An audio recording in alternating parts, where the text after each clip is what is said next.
नमस्कार मंडळी, आपलं स्वागत आहे आजच्या आगळ्या वेगळ्या कार्यक्रमात. ज्या कार्यक्रमाचं नाव आहे घे माझी मुलाखत. आणि आजच्या मुलाखतीसाठी आपल्यासोबत आहेत थेट उसातून आपले बिबट्या भाऊ. तर बिबट्या भाऊ, सध्याची तुम्ही या महाराष्ट्रभर दहशत तुम्ही माजवली आहे, त्याच्याबद्दल काय सांगताल? अहो, दहशत कसली? आम्ही रात्रीचं बाहेर फिरायला निघतो, दिवसा असती ट्रॅफिक म्हणून रात्री निघतो. त्याच्यात कसली आली दहशत? लोक आम्हाला बघून घाबरतात, त्याला आम्ही काय करणार? नाही, पण असं दुसऱ्याच्या शेतात जाऊन राहणं, तिथले नुकसान करणं हे बरोबर नाही ना. आमचे जंगल तोडले तेव्हा कुठं कळतं रे? भारी मादाने तू शब्दाची मर्यादा ठेवा. शब्दाची मर्यादा ठेवा म्हणतो. एखाद्या नेत्यानं चुत्या म्हणलेलं चालतंय, येडझाव्या म्हणलेलं चालतंय, आमचं चालत नाही का तुला? हो करे तो रासलीला, हम करे तो कॅरेक्टर दिला. वा रे वा. त्यांची एक बातमी माझ्याकडे, ती बातमी आधी तुम्ही पहा.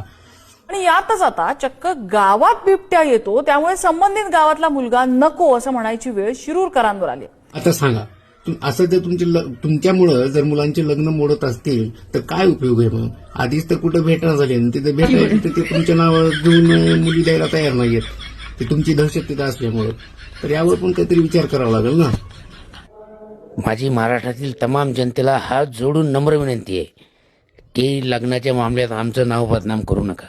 तुम्ही मुलगी द्यायची नसलं सांगा ना, तुमचं पोरगं काळं आहे, नकळं आहे, बेवडं आहे.